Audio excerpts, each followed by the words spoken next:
100º programa TV Leges é especial. Temos realizado importantes debates para a sociedade. Na semana anterior, conversamos sobre meio ambiente. Nesta edição, o tema é reforma política. O presidente do Sindileges, Newton Paixão, entrevista o juiz Marlon Reis, diretor do MCCE, e o doutor César Brito, membro da Comissão da Reforma Eleitoral na OAB Nacional. O Sindileges atua em temas relevantes para o cidadão. Acompanhe. Olá, tudo bem? Você sabia que a corrupção no Brasil custa mais de 7 bilhões de reais por ano? Uma das causas da corrupção é o atual sistema político brasileiro, que já começa no momento do voto, já nas eleições. O financiamento privado de campanha permite ao poder econômico influenciar no processo político, privilegiando candidatos que representam os interesses deste ou daquele grupo. Isso é preocupante, não é? É por isso que nós vamos discutir hoje a reforma política, que começa com a reforma eleitoral. Nós convidamos para o debate dois grandes especialistas, o juiz de direito Marlon Reis, que também é diretor do Movimento de Combate à Corrupção Eleitoral, o MCCE, que há 2 anos recolheu 1.600.000 assinaturas, dando iniciativa popular de tramitação da lei que culminou com a lei da ficha limpa, uma das maiores conquistas do Estado Democrático de Direito e da cidadania brasileira. Estamos também com o doutor César Brito, ex-presidente nacional da Ordem dos Advogados do Brasil, que integra atualmente a comissão e é membro da Comissão de Mobilização pela Reforma Política Eleitoral no Brasil.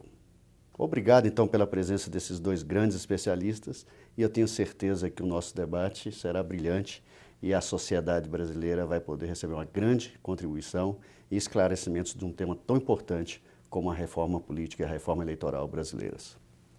Eu começo com uma pergunta. Dr. Marlon, com o aniversário de 2 anos da ficha limpa, a reforma política eleitoral é o anseio mais importante da sociedade neste momento? Qual é a diferença entre política e reforma eleitoral ou reforma política e reforma eleitoral? Bom, em primeiro lugar, eu agradeço muito pela oportunidade de estar com vocês aqui na TV Leges. Eu não tenho dúvida de que o centro da pauta brasileira hoje, e não só da pauta política, o assunto mais importante do Brasil hoje é a mudança do sistema eleitoral. Por quê? Porque nós estamos vendo que esse modelo que nós temos, ele é ultrapassado, carcomido, ele não tem mais valor na nossa época e é a maior base, é a maior fonte de escândalos na nossa república. Nós precisamos mudar, a sociedade acordou para isso, lamentavelmente o Congresso ainda não, e é por isso que no centro da pauta está a mobilização da sociedade para fazer mudar esse sistema. O sistema eleitoral é uma parte do sistema político. Para mudar a política, é muito importante mudar as eleições. É claro que não se faz política só no processo eleitoral, mas é muito importante olhar com atenção para esse momento importante da democracia, porque nas eleições é que nós temos a porta de acesso ao poder político. Daí a importância de nós virarmos o nosso olhar com todo carinho para esse momento particular da democracia. Obrigado, doutor Marlon. Doutor César Brito, qual a importância dessas reformas? Alguns consensos são expostos. Primeiro, que política é fundamental, política é vida. Não se confunde com politicagem. É através da política que nós decidimos os nossos destinos, se devemos ter casamento homoafetivo ou não, preço do salário mínimo, como o Estado deve investir, valor dos juros, tudo é política. Por isso que é extremamente importante o tema. Me parece que há um outro consenso quando nós vamos conversar com todas as pessoas, e há um consenso de que é preciso fazer a reforma política. E dar a essa reforma até um nome carinhoso. É a mãe de todas as reformas. Ela é fundamental que chegue ao país. Mas aí há uma diferença entre o falar e o fazer. Essa mãe não parece ser querida por algumas pessoas. Eu costumo dizer que parte da classe política, infelizmente uma parte muito grande, pensa muito mais nas próximas eleições do que nas próximas gerações.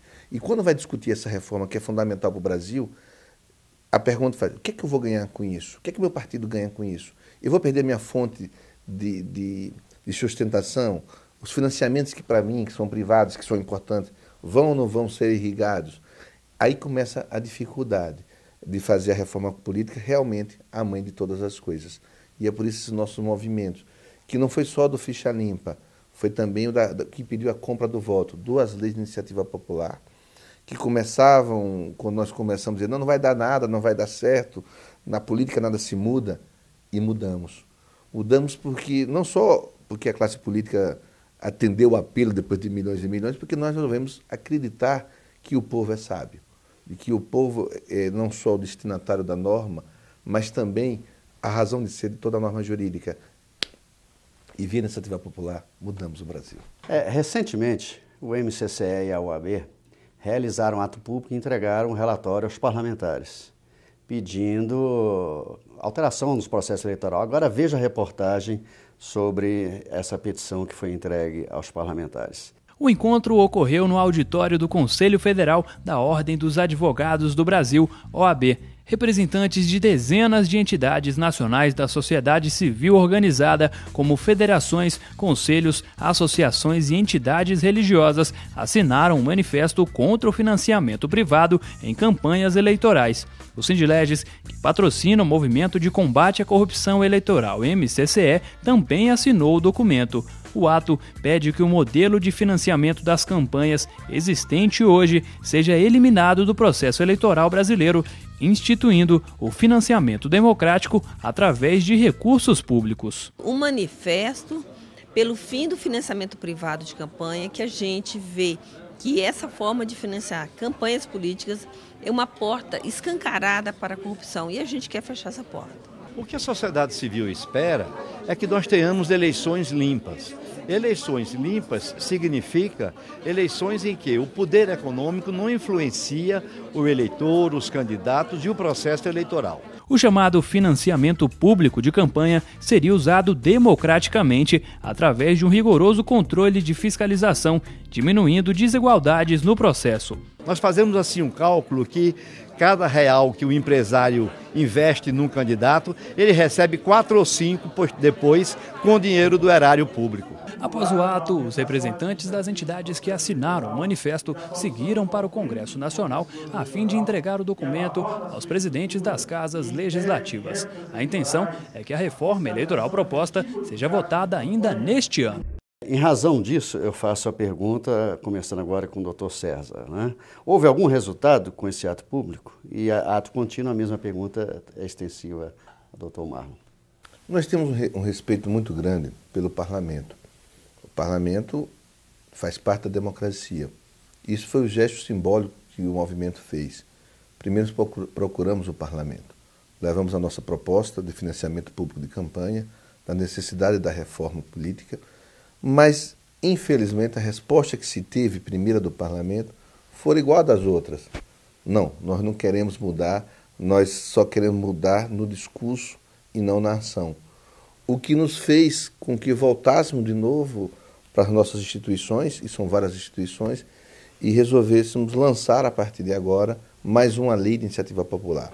A lei de iniciativa popular que diz que queremos eleições limpas e democráticas. E para termos eleições limpas e democráticas, um voto tem que valer uma pessoa. E as empresas não podem mais contribuir financiando campanhas para ter retorno não muito declarados logo no futuro. Há uma relação direta, e você fez uma belíssima síntese aqui no início, quando disse que há uma relação muito clara do financiamento privado com o retorno na corrupção eleitoral.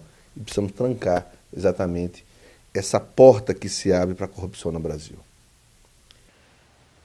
Nós precisaríamos fazer uma análise para descobrir o que leva o Congresso a não conseguir, não é nem votar, César, né?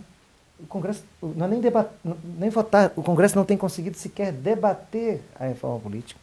Ele não consegue criar uma pauta em que haja um debate efetivo com vista à aprovação de uma efetiva mudança do sistema eleitoral. Por que isso acontece? Em primeiro lugar, porque se estabeleceu um cisma no Congresso Nacional. Há bandeiras levantadas por partidos, esse defende um modelo, aquele defende outro, que ele defende outro, e há um grande número também de deputados que não parece ter um modelo certo, mas que por isso mesmo prefere a manutenção do que tem, porque é algo garantido, é algo certo. E esse cisma, essa diferença abismal entre a maneira como os partidos veem a reforma política fez com que não haja diálogo. Uns veem aos outros com desconfiança. Aquela proposta daquele partido é para se sobrepor ao nosso partido. Aquele outro partido vê do mesmo jeito. Essa é a principal razão pela qual a sociedade tem que entrar nesse debate. Assim como nós fizemos com a lei da ficha limpa e com a lei 9.840. Nós precisamos dizer, alto e bom som para o Congresso, que esse impasse não interessa ao Brasil. Nós precisamos de uma mudança. E os nossos movimentos têm outra função, que é quebrar com a inércia da própria população de não acreditar em si mesma. Quando nós começamos o processo do voto não tem preço, tem consequência, que era a proibição da compra dos votos, qual era a reação da própria população que tinha subscrito a lei de iniciativa popular? Não vai dar certo. Ninguém vai ser caçado. No Brasil, os ricos e os poderosos têm a impunidade como garantia pela justiça. Aí começamos a caçar prefeitos, vereadores, governadores, senadores da República, e aí mostramos que é possível dar certo, quando a população acredita. No ficha limpa a mesma coisa, não vai passar. Passou. E esse ano teve um fenômeno interessante na eleição. Nós achávamos, nós advogados, que ia ser o ano dos tribunais, que íamos ter uma disputa muito grande na conceituação se aquele candidato era ou não ficha suja, ou se era ficha limpa, ia ser as eleições dos tribunais. Qual foi a consequência? Os partidos não lançaram os fichas sujas, não arriscaram perder a eleição, ou não arriscaram, ganhando a eleição, perder o mandato numa decisão eleitoral. Essa foi a lei que já deu certo pelo seu trabalho preventivo. E eu não tenho dúvida que esses dois exemplos, que partem do mesmo movimento, quando nós falarmos de novo que para termos eleições limpas e democráticas é preciso tirar o dinheiro privado das empresas, dos grandes grupos econômicos no financiamento, a população de novo vai acreditar. Pode parecer difícil, mas as outras também eram muito difíceis. Basta sonhar e termos um mundo em que a política seja respeitada. E para ser respeitada, o voto depositado tem que ser efetivamente o que pensa o eleitor, sem a compra do voto, sem o aliciamento, sem nada. É isso que nós queremos para o Brasil, porque nós amamos a democracia.